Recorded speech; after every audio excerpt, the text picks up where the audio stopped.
Yani mambo ya kikoloni ambayo tulisha yakataa kwa miaka ya nyuma, basi Trump anataka kuirudisha tena. Yani katika jambo ambalo pia limewashangaza viongozi wengi wanaotoka katika bara la Afrika, haswa kwa marais ambao tunawategemea, viongozi kama kina Cyril Ramaphosa kutokea South Africa, ambao pia wameweza kushangazwa mara baada ya kauli za Trump kwamba kwa hivi sasa anachokitaka ni kwamba say no kwa Trump.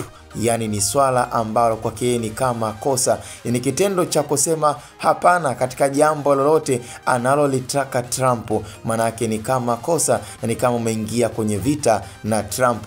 Na hata ni kauli ambayo iliweza kunukuliwa na viongozi ama marais tofauti wakiwemo Paul Biya, rais wa Cameroon, akiweza kuungana na Cyril Ramaphosa, rais wa South Africa.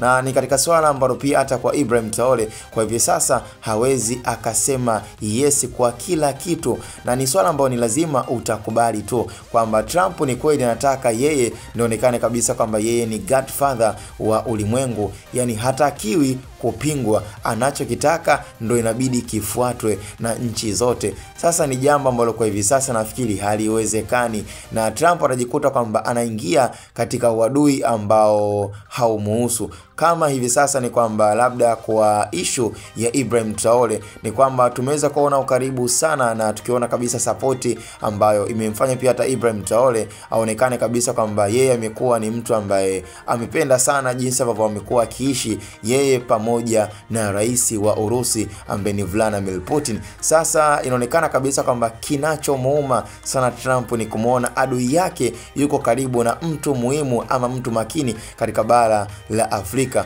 Kwa hiyo na yeye anachokihitaji na anachokitaka ni kwamba sasa hivi, yani katika nchi ambayo itakuwa ikienda tofauti, basi kuna baadhi ya vitu ambavyo anaweza akavifanya visiweze kufika kwa wakati, lakini pia kama kutakuwa na misaada ambayo yeye alikuwa akitoa katika nchi hizo, basi hatoweza kuweka msaada. Na hivi sasa ni kwamba Donald Trump na nchi ya Marekani imesitisha huduma, imesitisha pia mikopo, na imesitisha yale yote ambayo yamekuwa yakifanywa katika nchi ya Marekani kwa kupata uhusiano na nchi ya Burkina Faso. Yani kwa hiyo kwa taarifa nyingine ama taarifa mpya ni kwamba sasa hivi ikatokea nchi ya Burkina Faso imepata changamoto ama tatizo lolote liwe la kiafya katika nchi hiyo, labda pengine kuna ugonjwa ambao umeenea ama unasambaa, basi nchi ya Marekani haitoweza kuhusika na jambo lolote, kutoa msaada wa jambo lolote ama kutoa mkopo wa jambo lolote. Na hiyo ni kitu ambacho imeweza kumuonyesha Trump kwamba labda